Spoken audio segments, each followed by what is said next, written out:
1953's House of Wax, starring Vincent Price.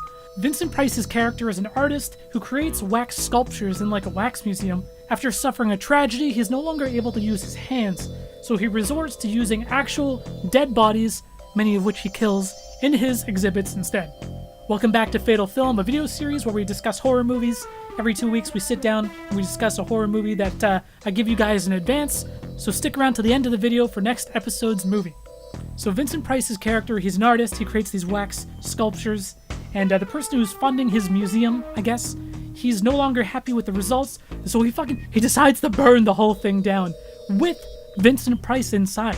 Vincent Price somehow survives, and after a period of time, he goes back, he starts to get his revenge, and obviously the first person he goes after is the fucker who burnt all his shit down. So Vincent Price's character, he's all deformed, he's all burnt and charred and fucked up looking. He starts wearing this creepy ass hat and like this long coat, and he starts stalking this other girl.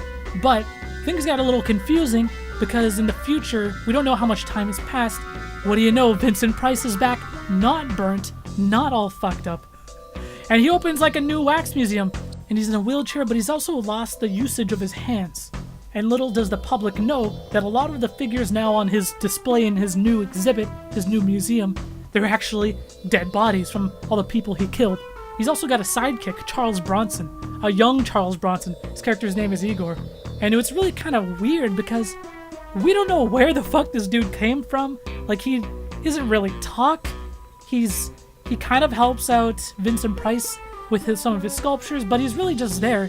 And he's totally in on it. He's totally in on killing the people. We don't know where the fuck he came from, what his relation is. He's just there. It's never explained. Fucking forget about it.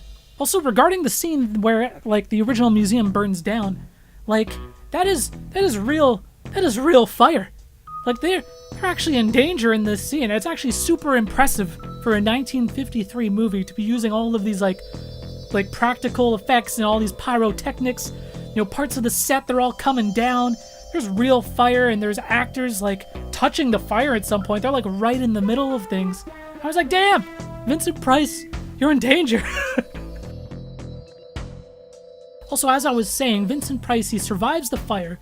He's all freaking disfigured and gross looking. We don't really see him through the healing process. We don't see him immediately after. We just see him donning, like, the hat and the cloak, and you actually never hear him talk originally while he's in this form. But it's like, it's clear it's him. But once you see actual, like, non-fucked up Vincent Price come back in the wheelchair, you kind of start to second guess yourself. It's like, wait a second, is that him or is that somebody else? But then this fucking money scene happens, best scene in the movie. It's like, oh shit, he was wearing wax on his face the whole time? Like, shoutouts to the effects, because this is a creepy ass scene and it's still effective, like 50 plus years later. Holy crap. This is definitely the money shot. This is the best scene in the movie.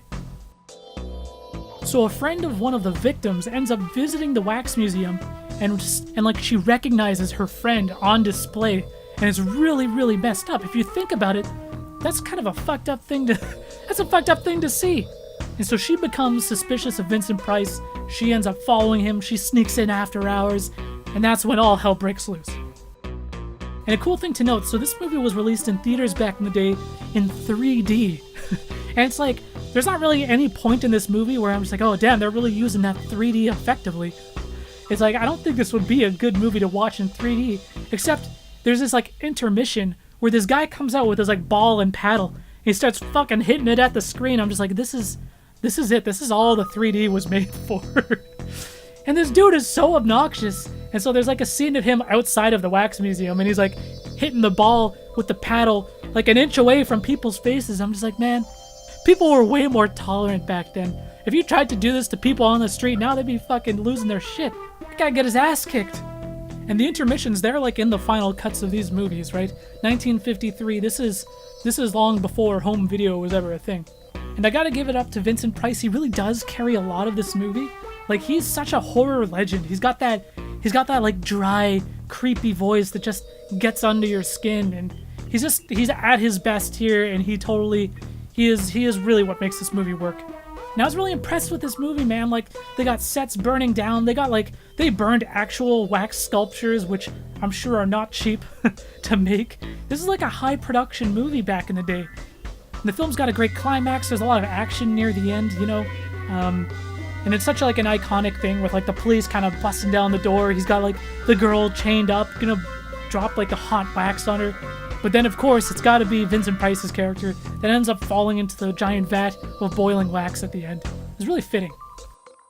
Anyways, I score this movie an 8.5 out of 10. I absolutely think it still holds up today. So much better than that 2006 remake or whatever that was. And let me know what you guys thought about it. Let me know if you've been watching along. For the next video, which is going up December 1st, we're going into the holiday season, so we can start watching some of the Christmas horror movies, which there are surprisingly quite a few of. But we're going to kick it off with one of the all-time classics, Gremlins.